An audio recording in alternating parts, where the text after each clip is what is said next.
You're watching Let the Quran Speak. Now we answer questions we receive from you, our viewers. If you have a question yourself, please visit our website, www.quranspeaks.com.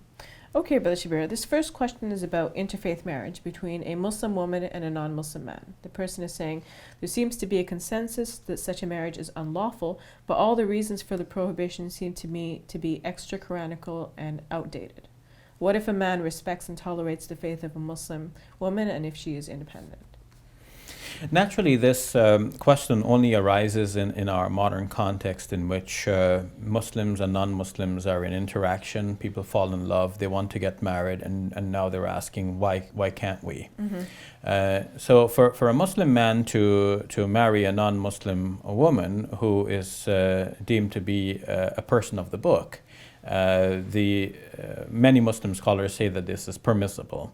Some others say that it is makruh, which means that it is objectionable, but not absolutely forbidden. Is this a minority opinion? Not necessarily a minority opinion. It is held by a large number of scholars. Okay.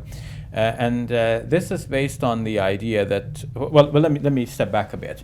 See, the Quran in Surah 5 says that the Muslim men can marry al-muhsanat min alladhina utul kitaba min qablikum, though the chaste women from among those who have been given the book prior to you.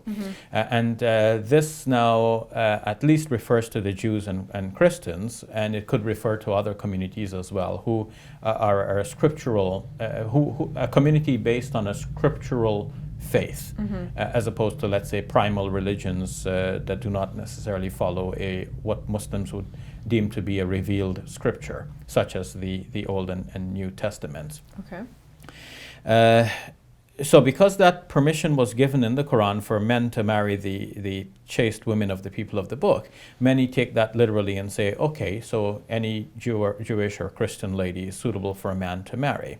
But then Umar radiallahu an, in the second caliph, yes, saw that this was happening a lot, and the Muslim women couldn't find husbands because the men are marrying other women. Which happens now too. And so he put a stop to that, and some follow his opinion and say, no, it is not a good idea, and so it is objectionable. And you say it's happening now as well. So often the question is put to us in this way: if a man can marry a woman from the people of the book, why couldn't a woman marry a man from the people of the book?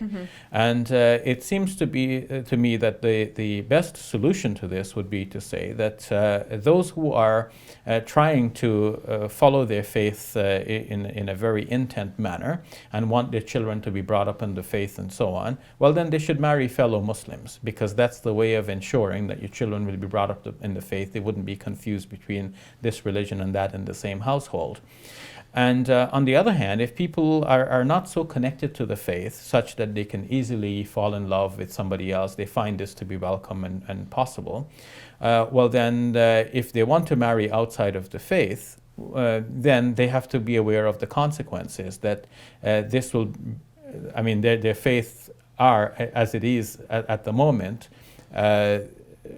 they're not so committed as they are at the moment. If they were to then marry a person from outside of the faith, then this will entail a lesser commitment at the household level. In what sense then can we expect the children to be brought up on the faith? Okay, so both men and women should be wary of going forward with this then. Exactly. All right, thank you for your time, Brother Shabir. You're welcome. For updates and additional information, please visit our website, www.quranspeaks.com. And write to us, because your comments and questions help guide the show. I'm Safiya Ali. For all of us here at Let the Quran Speak, thank you for watching. I'll see you next week. Allahu Akbar, Allahu Akbar.